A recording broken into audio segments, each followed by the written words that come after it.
Everything is better if it can be done programmatically. Now let's see how you can use the JESS API. The API's document can be found here. There are a lot more operations you can do using the API than on the drag and drop page.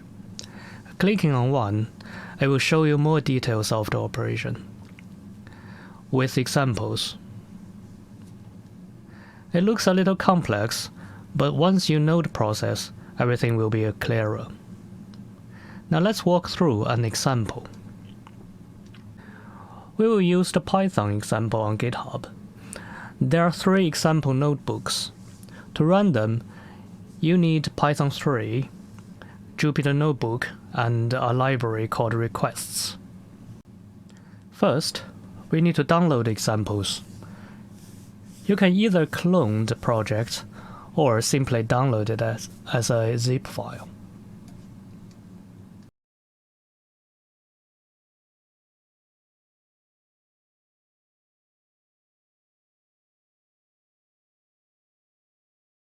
I will open a command prompt window and go to the example folder.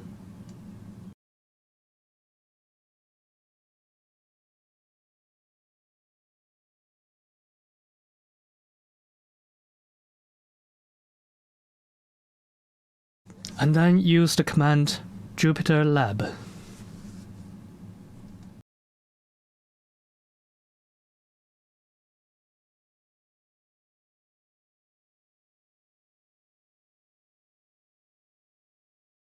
And the example we shall look at is the one for the JESS API. The table of contents shows the operations this example will cover. First, test the connection to the server, then authenticate the user. We then submit a job, check its status, retrieve some results files, and finally get links to view the results online. Let me clear the results first. The first thing to test is whether the API endpoints are accessible.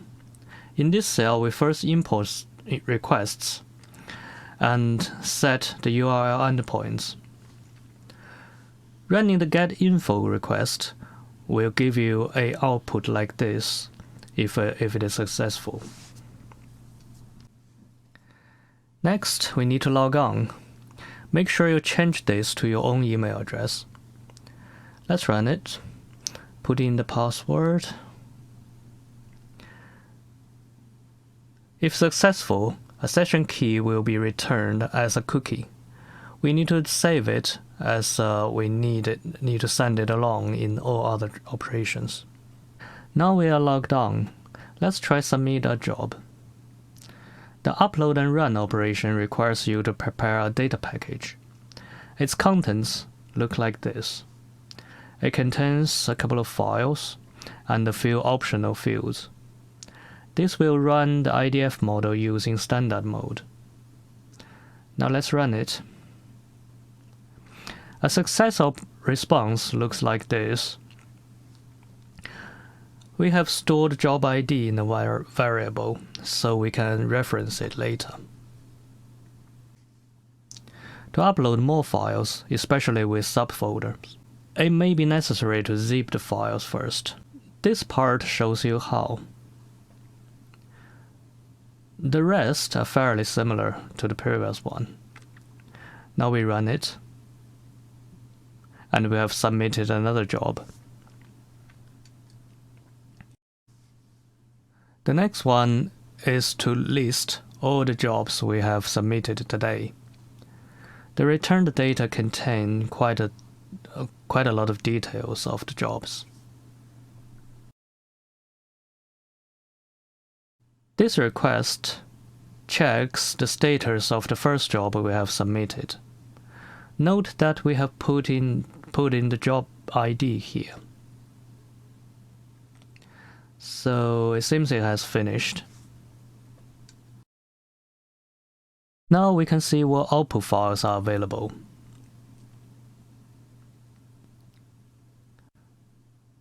Yes, it is a little too much to read, but the folders and the files you can see on the web portal are rendered from exactly data like this. we can retrieve the e+out.err file, for example, using this one. Or to download all the output files and save them to the local folder.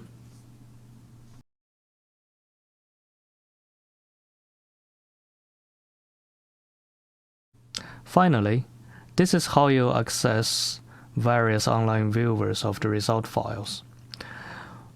We will talk about the viewers in the next videos.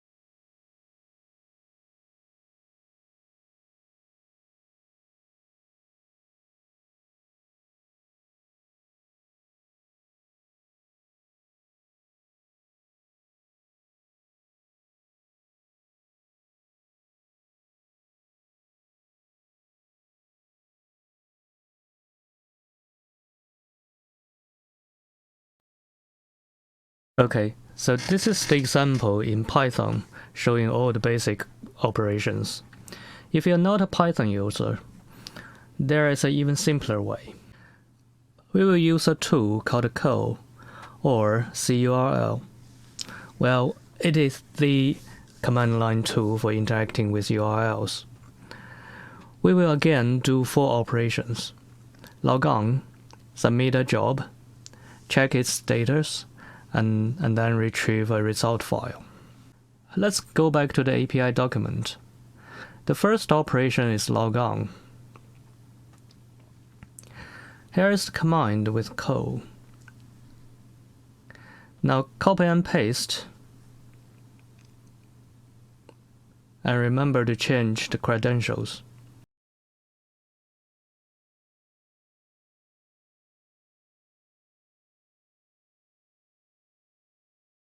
Done.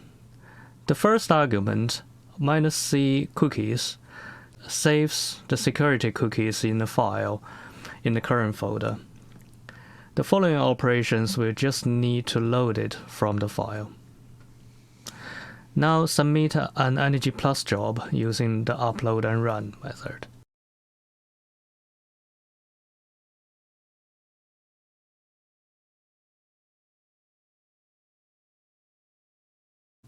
Here is the command.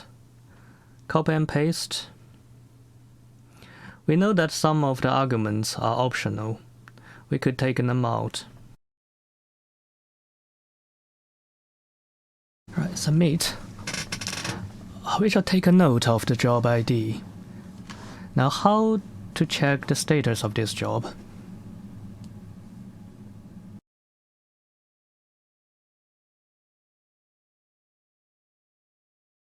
Copy and paste. Remember to put in the correct job ID.